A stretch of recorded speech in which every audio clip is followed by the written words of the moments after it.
Hello and welcome to the Broadcast Newswrap, bringing you interviews with the biggest names in the world of TV.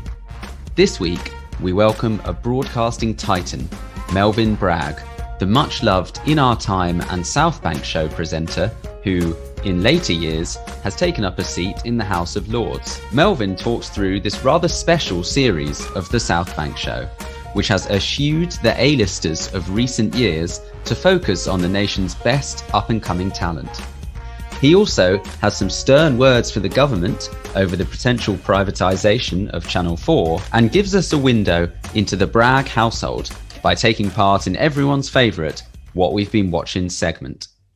So, welcome to a man who needs no introduction. It's Melvyn Bragg, host of the South Bank show, amongst other things, and a true broadcasting legend. Welcome, Melvyn. It's lovely to have you on this week. Good to be here. Thank you.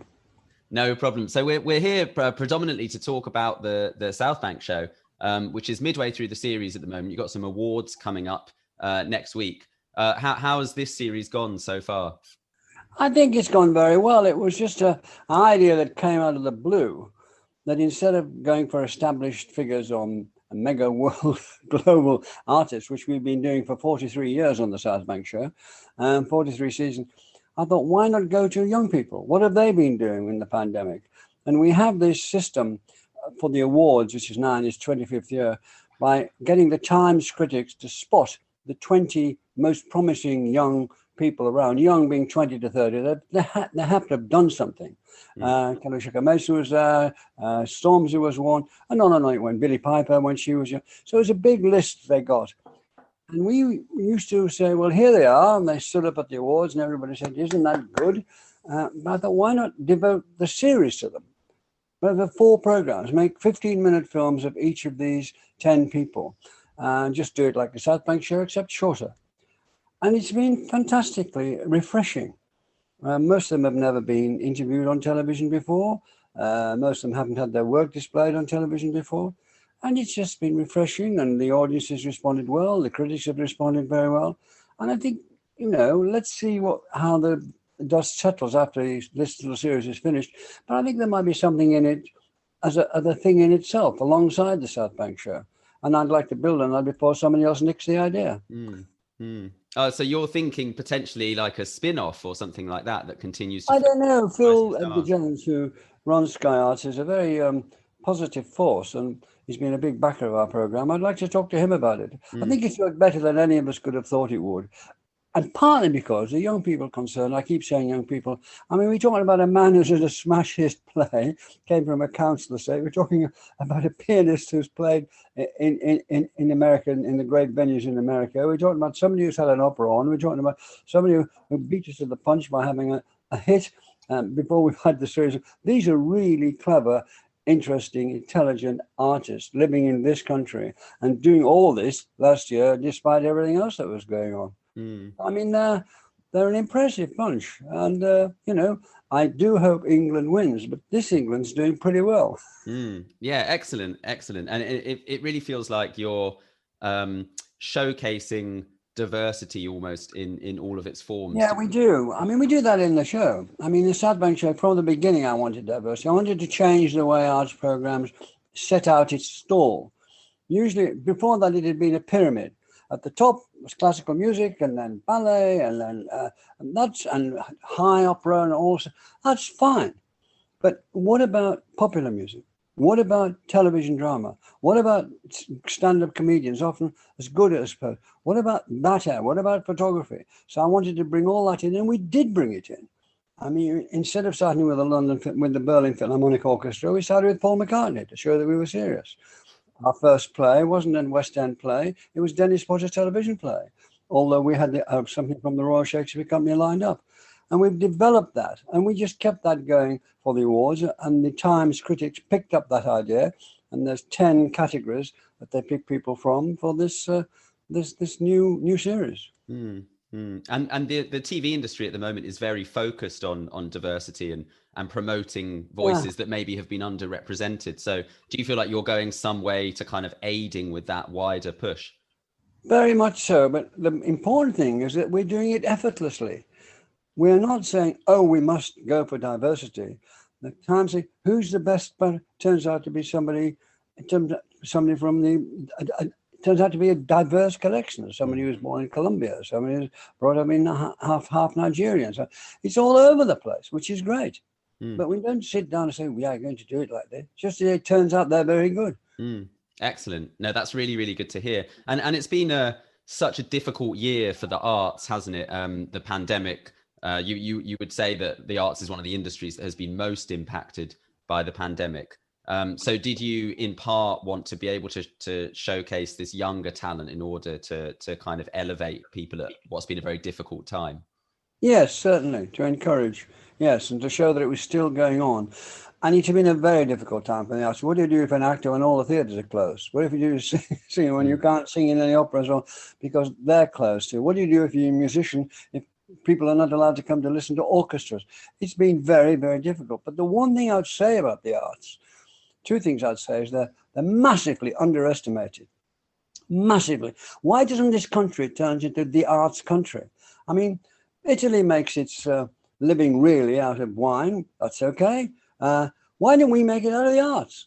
We're already one of the leading countries in the world per capita. It's already it brings billions to this country from a small investment. Just keep going on investing. Lots of other things are failing and collapsing. Put more money into the arts. Make us the country of the arts. Why not? The arts is now, as well as being a great pleasure and a repository of the imagination, the arts is a great driving economic force. What do you do when you've got a run-down town? You put an arts centre there. What happens? It starts to come together. It's a driver of cities. It's a driver of people culture. It brings schools together. What do you do if the school's in a bad way? You have a school choir. You try to get a school orchestra there. Then what happens? The school is transformed and moves forward. We haven't realised the gold plate we've got in the arts. We just haven't got it.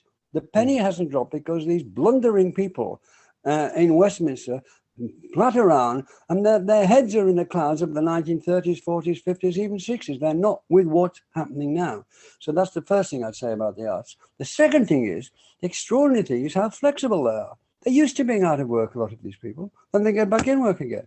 They're used to not being conscious, so they don't play and so on. They're used to they're not being cast in that play, so they're looking for another play.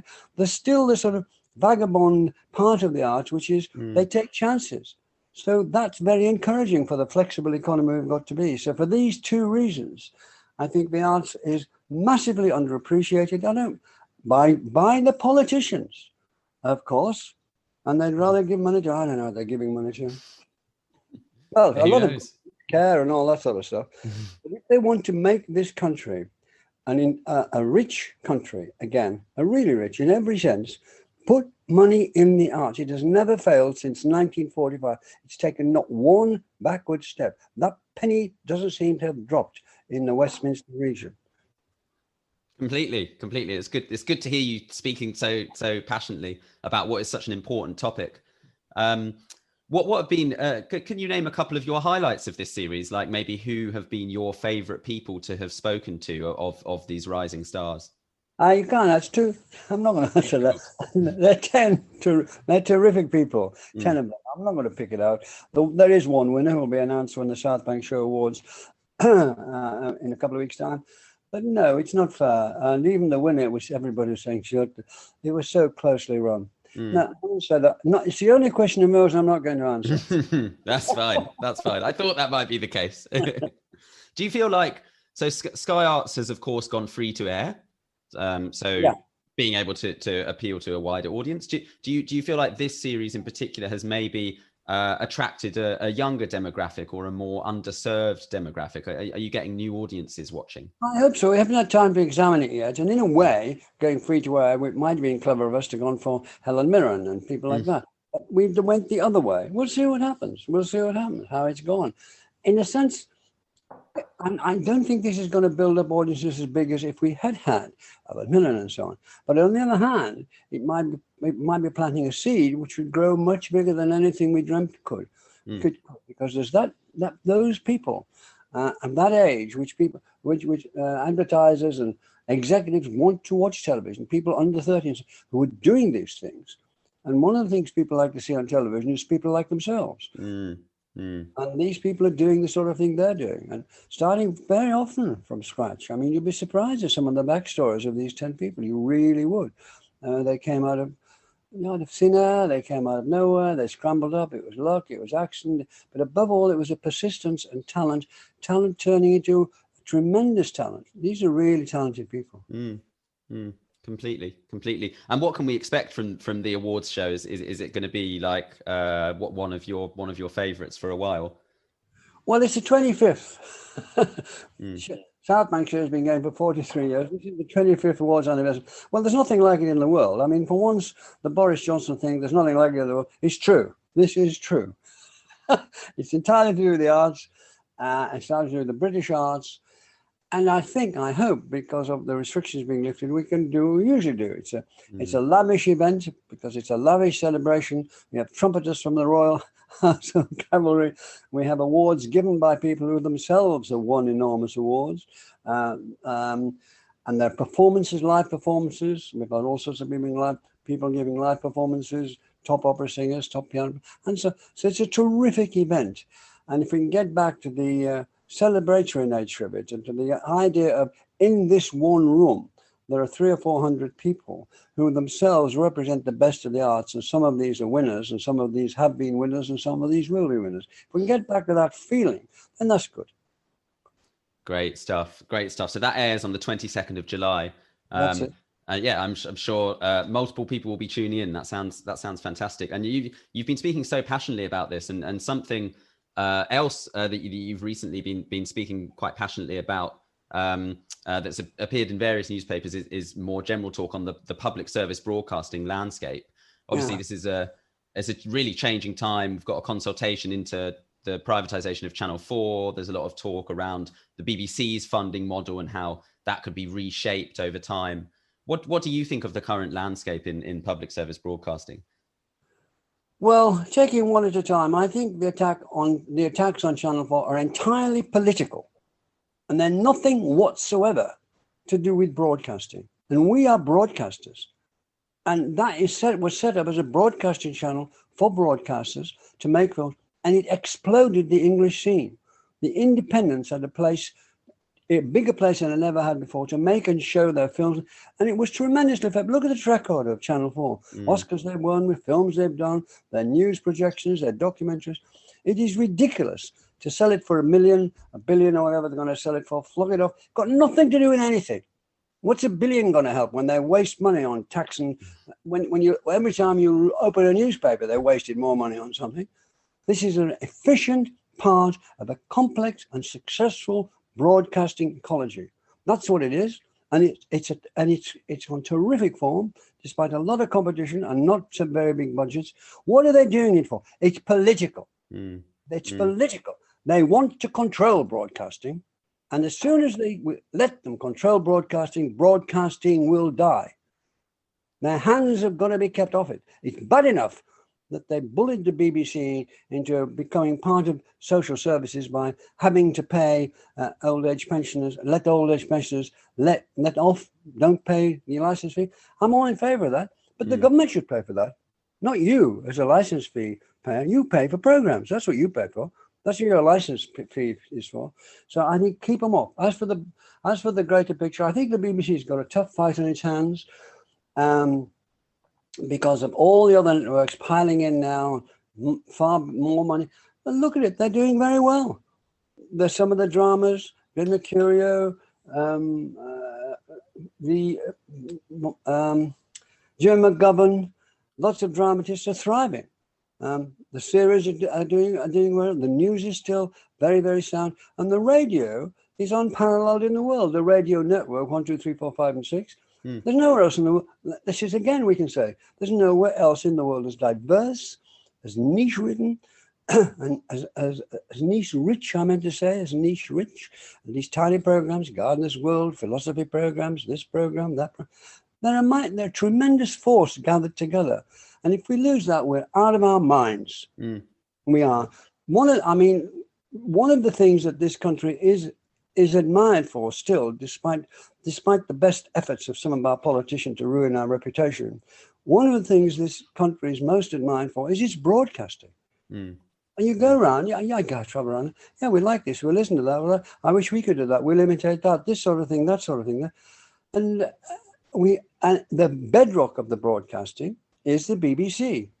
The BBC sets the gold standard. Sometimes it fails. Of course, sometimes it fails. Everybody sometimes fails. That's not the point. The point is that it's there. The point is that it belongs to this country. The point is that it's unique. The point is that it works. And if we get rid of it, we'll never resurrect it. And if we chip away at it, we'll weaken it so that it's beyond resurrection. I think we should march for the BBC. I'd rather march for the BBC than lots of other things they march for. Yeah, absolutely. And what can, you've been a huge defender of the public service broadcasting landscape for a while. What can people such as yourself and other people in the public eye do to help argue for the likes of Channel 4 to avoid what you're describing happening? I'll do what I'm doing now. I mean, talk publicly about it, sign things about it, lobby about it, talk about it in Parliament, get a consistency behind it that tells people to stop doing this. Can you tell me the gain of a government that gets billions and billions and billions of pounds in our taxes to perhaps get £1 more billion out of selling Channel 4? What's the gain? It's £1 billion, which they'll probably chuck away on some damn fool thing. And what you're going to sacrifice is a powerful, they'll pretend the channel will be the same. Of course it won't. It'll be a different channel. And the channel that Channel 4 has turned out to be is a remarkable, effective channel in doing high quality television, developing independence, as I said earlier in this conversation, if you kept that bit in, which helps this country to be so rich in doing the arts. One of the reasons is we've got a lot of filmmakers. We didn't have that years, independent filmmakers. We haven't had that for years. That isn't part of our tradition. Drama is, the filmmaking isn't, but the independent film industry in this country, which is extremely powerful, grew or was given a very boost by Channel 4. Now, what are we throwing that away for? It's madness. It's madness, and it's political. Let's call a spade a spade. They don't like its independence. So if they get rid of Channel 4, what are they going to try to get rid of next? We've got to stop them doing that. They don't know what's really good. That's my view. They think this will make money, or this is effective, or we have, but they don't know what's really good about this country. What's working about this country are the universities and broadcasting. And the City of London, these three. But those three are working. Look after them, develop them, make them bigger and better. And then we'll be okay. Yeah, certainly. And I think I completely agree with you in that it's a drop in the ocean, isn't it? Like the argument for the government making money out of Channel 4 is moot almost for that reason. Yes. It's rubbish. And when you look at what Channel 4's bred, the spin-offs, the films that have won prizes, that everybody pays taxes for that sort of thing. They probably made more than £1 billion in the last few years just in taxes and returns. Before you go, Melvyn, we love to ask our guests what they've been watching on TV. We are predominantly a TV podcast. So what have you been watching recently? Well, I have watched a bit of football. My son and I have been watching. I think the best thing I've seen recently is Time. Jimmy McGovern's Time. I mean, he is one of the best playwrights in the country, full stop. And television is part of the playwriting in this country. It doesn't just happen on the stage. It happens on television and on radio. But Time, what a chance he took with that. It was very bleak, brilliant, relentless. And you felt he got there, like he did with Cracker, like he did with Hillsborough. So that's the best thing I've seen. That's the best thing I've seen. Yeah, I love Time. I said that last week for what we've been watching. It was fantastic. Really enjoyed Sean Bean. He was excellent. Look, Melvyn, it's been so nice having you on. Thank you for talking us through the South Bank show. Thank you for talking about wider issues. It's been a pleasure. My pleasure. Thanks very much. Cheers. Thank you. Cheerio. Thank you for listening to the Broadcast Newswrap. I've been Max Goldbart, and you've been listening to the legend, Melvyn Bragg. This podcast was edited by me, Max Goldbart. You can listen to all 51 past episodes of the Newswrap on Spotify, iTunes, or on the website via www.broadcastnow.com. podcast.co.uk.